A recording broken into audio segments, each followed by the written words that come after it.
Good morning, brothers and sisters in Christ. Celebration of the Eucharist today on the 33rd week in Ordinary Time, Monday.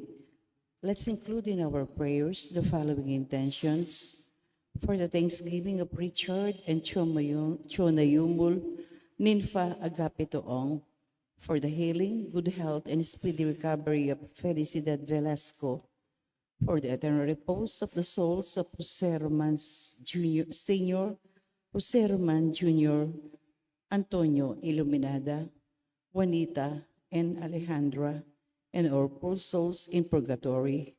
Our Mass presider is Reverend Father Emil P.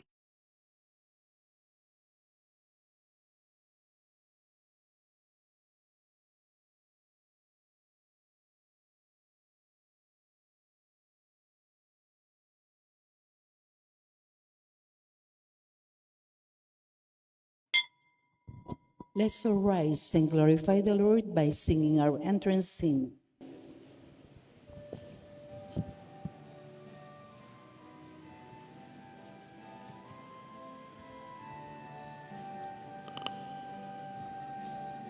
Sing a new song unto the Lord. Let the song be sung on mountains high. Sing a new song unto the Lord.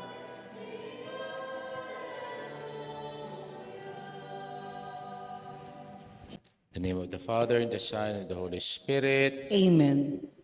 The Lord be with you. And with your spirit, Today we celebrate the memorial of Saint Elizabeth of Hungary, a religious and third order Franciscan. Gathering together in this Eucharistic banquet, let us now call to mind our sins and ask the Lord for his pardon and for his strength. You were sent to heal the contrite of heart. Lord, have mercy. Lord, have You mercy. came to call sinners. Christ, have mercy. Christ, have mercy. You are seated at the right hand of the Father to intercede for us. Lord, have mercy. Lord, have May mercy. Almighty God have mercy on us, forgive us our sins, and bring us to life everlasting. Amen. Let us pray. O God, by whose gift, Saint Elizabeth of Hungary recognized and revered Christ in the poor, grant through her intercession that we may serve with unfailing charity the needy and those afflicted, through our Lord Jesus Christ, your Son, who lives and reigns with you in the unity of the Holy Spirit, one God, forever and ever. Amen. Amen.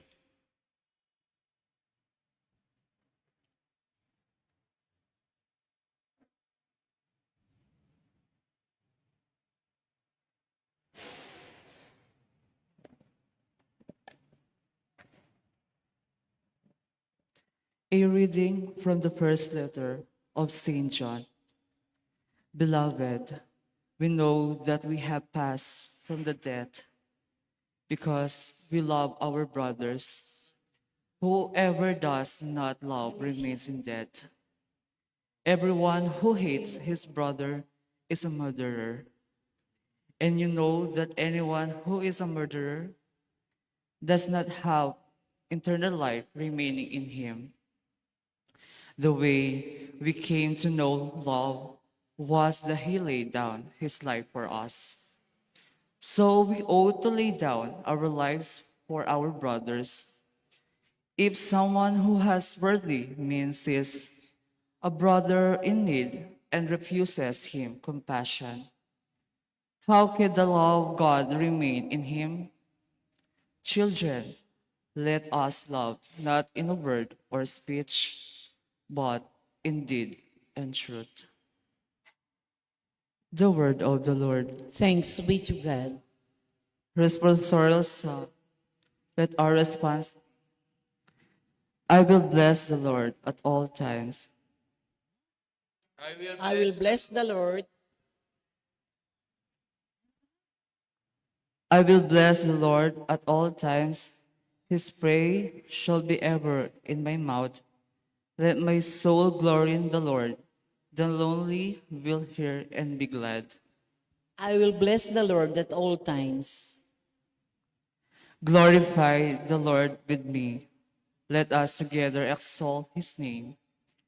I sought the Lord, and he answered me and delivered me from all my fears. I will bless the Lord at all times. Look to him that you may be radiant with joy, and your faces may not blush with shame. When the poor one called out, the Lord heard, and from all his distress he saved him. I will bless the Lord at all times.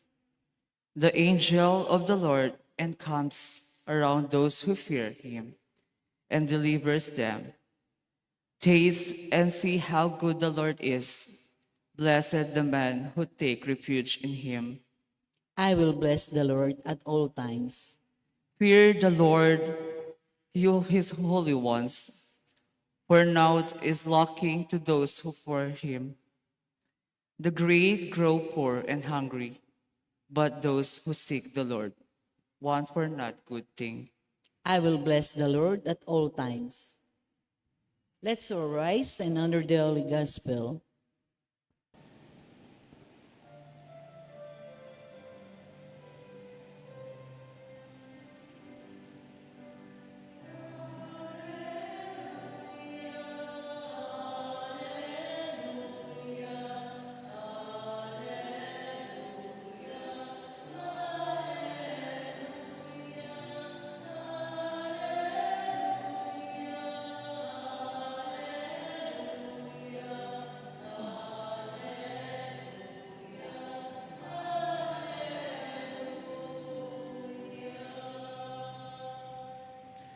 I give you a new commandment.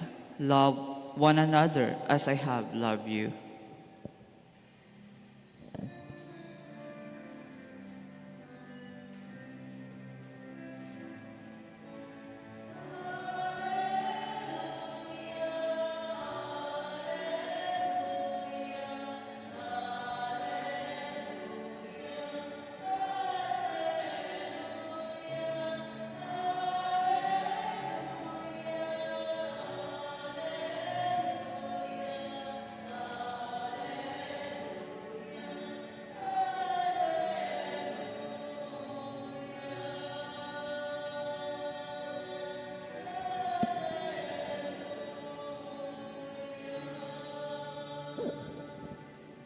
The Lord be with you. And with your spirit, A reading from the Holy Gospel according to Luke.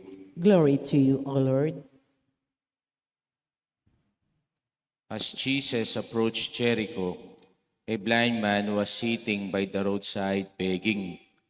And hearing a crowd going by, he inquired what was happening. He told him, Jesus of Nazareth is passing by. He shouted, Jesus, son of David, have pity on me. The people walking in front rebuked him, telling him to be silent. But he kept calling out at all the more, Son of David, have pity on me. Then Jesus stopped and ordered that he be brought to him. And when he came near, Jesus asked him, What do you want me to do for you? He replied, Lord, please let me see. Jesus told him, Have sight, your faith has saved you. He immediately received his sight and followed him, giving glory to God. When they saw this, all the people gave praise to God. The gospel of our salvation. Praise to you, O Lord Jesus Christ. Good morning po kay kayungan. Good morning po, And Amo. today we celebrate the memorial of Saint Elizabeth of Hungary, a third order Franciscan. Mayroon tayong kasabihan, mahirap daw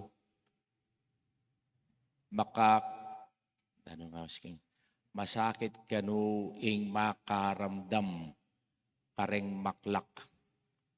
Pero masakit makaramdam ya ing taong magmaklak-maklakan. O kaya kano, masakit yang manakit ing taong bulag. Pero mas masakit siyang manakit ing taong magbulag-bulagan.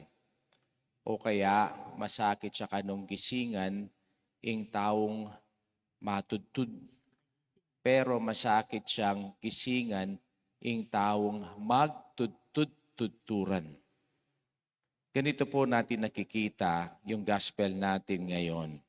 Mayroong bulag na nasa dinadaanan ng mga tao. At ang ating Panginoon, siya din ay dumaan at nagkakagulo yung mga tao. Nagtanong itong bulag, sabi niya, ano bang nangyayari? Sinong dumadaan? At ang sabi ng tao sa kanya, Jesus of Nazareth is passing by. And he shouted, Jesus, Son of David, have pity on me. But people walking in front rebuked him, telling him to be silent. But he called the more, Son of David, have pity on me. Kung titignan po natin itong gospel natin ngayon, ang daming taong nakakakita. Pero hindi nila nakikita si Jesus bilang isang Misaya.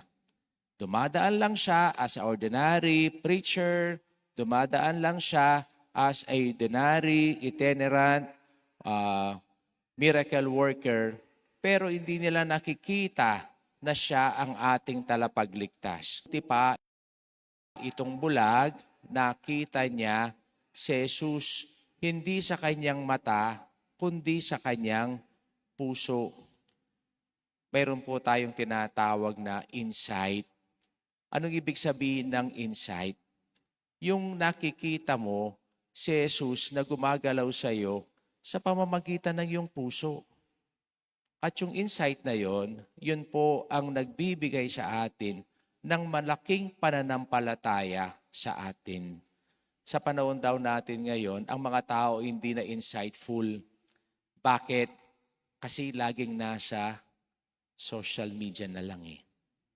Lahat na lang nakikita nila sa social media, ito na lang ang kanilang pinapaniwalaan. Kaya yung lahat ng mga social media na creator ngayon, ito ang sinusundan ng mga tao. Sino ba yung mga gusto ninyong social media na personality na yung mga tao ay sinusundan? Especially po yung mga kabataan. Kung ano yung nakikita nila sa mga social media influencer, sila ay nakaka-impluwensya sa kanila. Kaya po yung mga tao ngayon hindi na insightful, na hindi na nakita ang Diyos sa pamamagitan ng kanilang puso.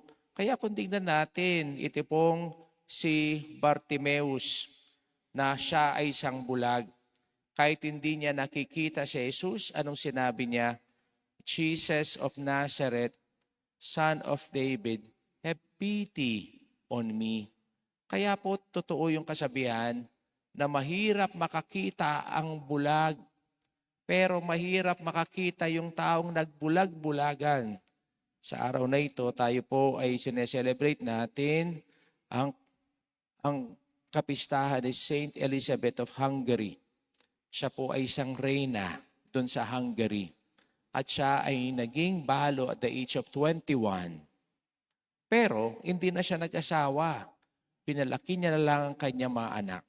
At siya ay nabuhay, hindi isang reyna, kundi siya ay isang Third Order Franciscan. Nabuhay siya sa buhay na kalulu. Ano yung kalulu? Mahirap, no? In-identify niya ang kanyang sarili sa mahirap. Hindi lang po mahirap, no, in a physical sense, kundi yung mahirap na nahihirapan sa kanilang buhay, especially po yung may sakit at yung mahirap na kabataan na hindi sila nakakapag-aral. Kaya ang ginawa po ni Saint Elizabeth of Hungary, siya po ay bumaba sa kanyang trono. Siya po ay nagpagawa ng mga eskwelahan para maturuan yung mga kabataang sila ay mahirap dahil hindi sila makapag-aral.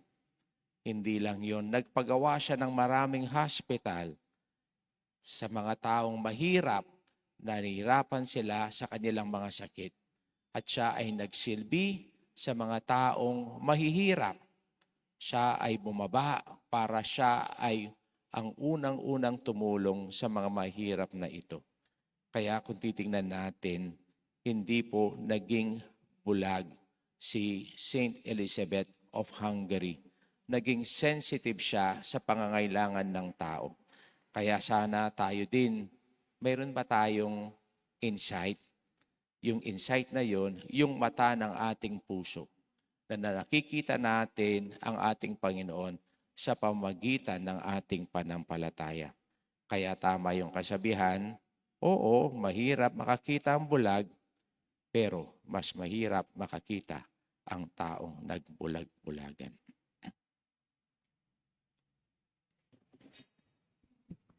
After Jesus asked for the blind man to be brought to him, the crowd that had rebuked the blind man led him to Jesus. May we encourage people in their need to have recourse to the Lord for each petition. Lord, give us the light of life. All together. Lord, give us the light of life.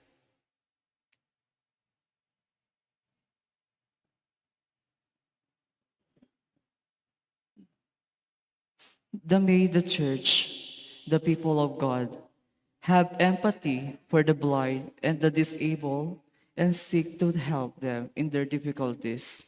We pray. Lord, give us the light of life. May government officials gain the trust of their constituent by their empathy and hard work, especially in times of crisis and great need. We pray. Lord, give us the light of life. May the Lord come to the aid of the vulnerable in nursing homes and prisons, the lonely, and those suffering from economic difficulties. We pray. Lord, give us the light of life. May we have eyes to see our own sins and imperfections and beg the Lord for spiritual healing. We pray. Lord, give us the light of life. May our departed brothers and sisters see the light that never fades in God's kingdom. We pray. Lord, give us the light of life.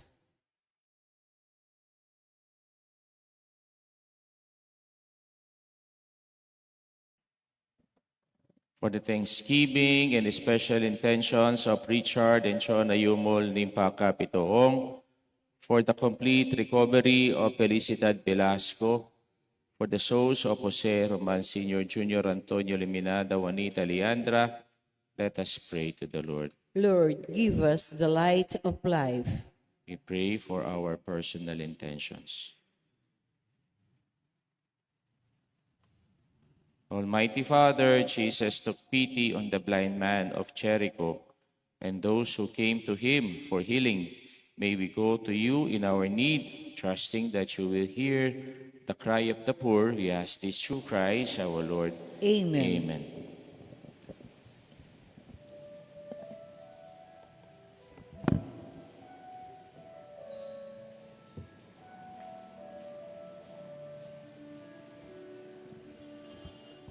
Blessed are you, Lord, God of all creation. To your goodness we have this bread to offer. Works your hands have made will become for us our Blessed bread be of God life. forever. Blessed be God forever.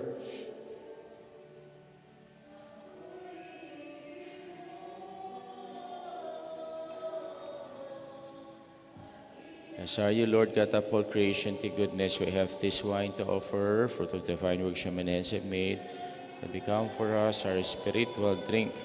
Blessed be God forever.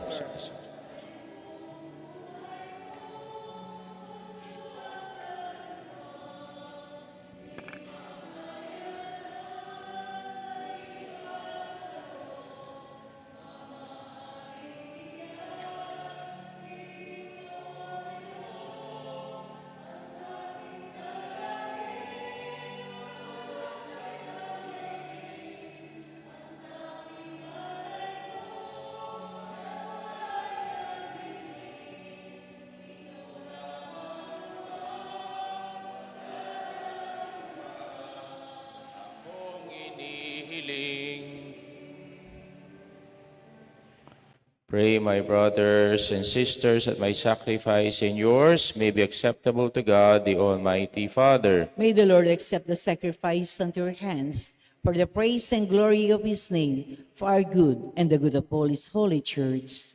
May these offerings of our service placed on your altar in commemoration of Saint Elizabeth of Hungary be acceptable to you, O Lord, we pray, and grant that release from earthly attachments we may have our riches in you alone.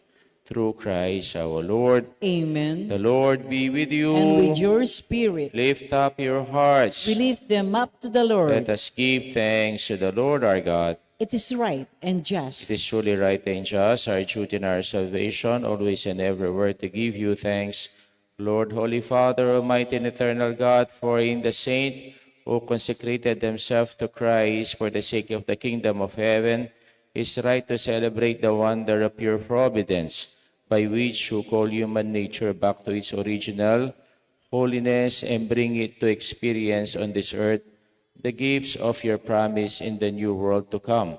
And so, with all the angels and saints, we praise you, as without end we acclaim. Holy, Holy, holy, holy, holy O Lord God of hosts. hosts. Heaven and earth are full of your glory. Hosanna in the highest. Blessed is he who comes in the name of the Lord. Hosanna in the highest. You are indeed holy, O Lord, the fount of all holiness. Siklaut kayo po.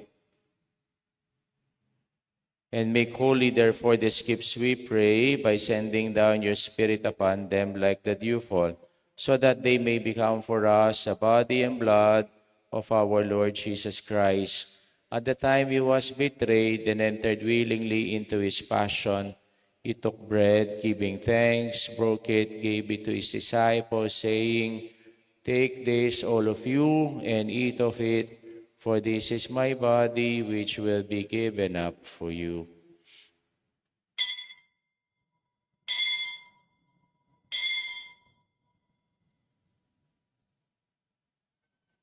In a similar way, when supper was ended, he took the chalice, and once more giving thanks, he gave it to his disciples, saying, "Take this, all of you, and drink from it, for this chalice of my blood, the blood of the new and eternal covenant, which will be poured out for you and for many for the forgiveness of sins.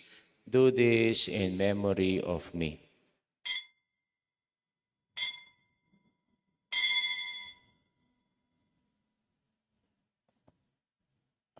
The mystery of faith. When we eat this bread and drink this cup, we proclaim your death, O Lord, until you come again.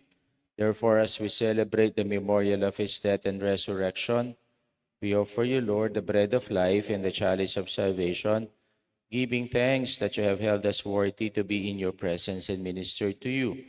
Humbly we pray that, partaking of the body and blood of Christ, we may be gathered into one by the Holy Spirit. Remember, Lord, your church spread throughout the world, and bring her to the fullness of charity, together with Leo, our Pope, Florentino, our Bishop, and all the clergy. Remember also our brothers and sisters who have fallen asleep in the hope of the resurrection, and all who have died in your mercy. Welcome them into the light of your face. Have mercy on us all, we pray, that with the Blessed Virgin Mary, Mother of God, with Saint Joseph, her spouse, the blessed apostles, and all the saints who have pleased you throughout the ages, we may merit to be co-heirs of eternal life, and may praise and glorify you through your Son, Jesus Christ. Through him, with him, and in him, O God, Almighty Father, in the unity of the Holy Spirit, all glory and honor is yours forever and ever.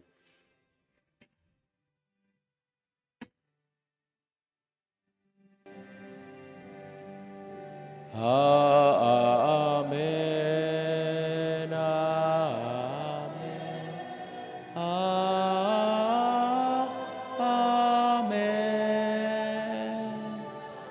Amen. Amen.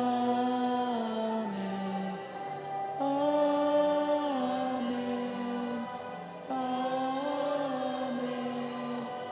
Amen. We now pray the Lord's Prayer. Our Our Father, Father, who art in heaven, Hallowed be thy name. Thy kingdom come, thy will be done on earth as it is in heaven. Give Give us us this today day our our daily daily bread. bread, and Forgive forgive us us our our trespasses, trespasses, as as we we forgive forgive those those who who trespass trespass against against us. us. And And lead lead us us not not into into temptation, temptation, but deliver deliver us us from from evil. evil. Amen. Amen. Deliver us, Lord, we pray, from every evil graciously. Grant peace in our days, that by the help of your mercy, we may always free from sin and safe from all distress, as we await the blessed hope and the coming of our Savior, Jesus Christ. For the For kingdom, the the kingdom and the power, power and the and the glory glory are are yours, yours, now now and and forever. forever. Lord Jesus Christ, who said to your apostles, peace I leave you, and my peace I give you. Look not on our sins, but on the faith of your church, and graciously grant her peace and unity in accordance with your will, who live and reign forever and ever. The Amen. peace of the Lord be with you always. And with your Let us spirit. now offer each other the sign of peace. Kapayapaan po kay kayungan. Lamb of God, You take away the sins of the world, have mercy on us.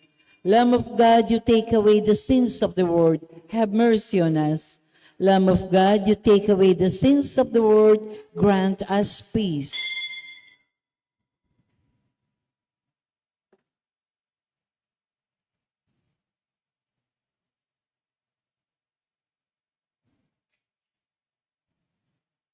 behold the Lamb of God, behold him who takes away the sins of the world. Blessed are those called to the supper of the Lamb. Lord, I'm not worthy that you I should enter under my roof, but only say the word, and my soul shall be healed. May the body and blood of our Lord Jesus Christ keep us safe for eternal life. Amen.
Let us pray.